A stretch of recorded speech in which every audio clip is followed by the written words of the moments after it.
तमथिरब लेना लाइचत असना पॉजिटिव ओइरमबदगी जेनिम्स ता लायंगलब मतुंग नेगेटिव लाकपदगी होम क्वारंटाइन तौरखिबा सिंगजमई मायंगबम लेकाइदगी मियोय अमा ngasi amu hana test tawbada laichat asigi positive oire hai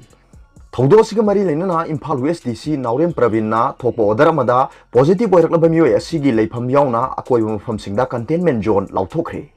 ngasi amu hanna positive oirakraba miyoy asi matam kharagi mamangda koirengai da leiba Maria Montessori da hangba quarantine center da tha ama hena quarantine tawduna leirakibani मधुगी मतुंगदा महाकी sample test तौबदा लाइसेट असिगी positive ओइरकपदगी जेनिम्स ता नुमित मंगानी हेना लायंग लमनबा मतुंग अमु हन्ना नेगेटिव ओइरकपदगी सिंगजमई मायंग बम लेकाइदा लेबा महाकी मयुमदा होम क्वारंटाइन तौदुना लेरखिबनी महाकना होम क्वारंटाइन तौरखिबासी ngasiga tharaga numit kunni shure hairi महाकी सैंपल अमु हन्ना टेस्ट तौबदा लाइसेट असिगी पॉजिटिव ओइरे हाइबा खंगलखिबनी अमरोमदा पॉजिटिव ओइरे खंगबदगी खुदकता मरी लेनाबा मेडिकल टीम सिंग लाक्तुना यंगसिनबगा लोइनाना इम्फाल वेस्ट की डीसीना खुदकता मफम असिबु कंटेनमेंट जोन ओइना लाउथोकिबनी मफम असिदा मियोय अमता चंगबा अमदि थोकपदा अथिंगबा थमखरे अदुगा अतोप पाव अमना एक्टर अमिताभ बच्चन लाइसेट असिगी पॉजिटिव ओइरे इंडिया की ममिंग लेरबा actor Amitabh Bachchan ngarang test tawbada लाइसेट असिगी पॉजिटिव ओइबदगी हॉस्पिटल दा admit तौखरे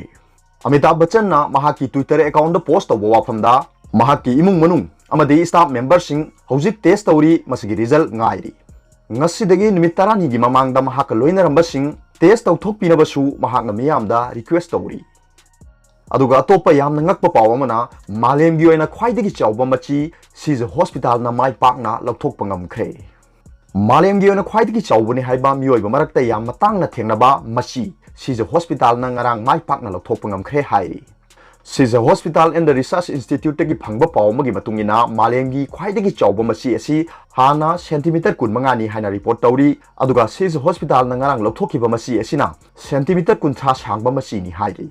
pawsigi matungina ngarang lathokhiba machi asina malemgi oina khwaidagi chawba machi oire hairi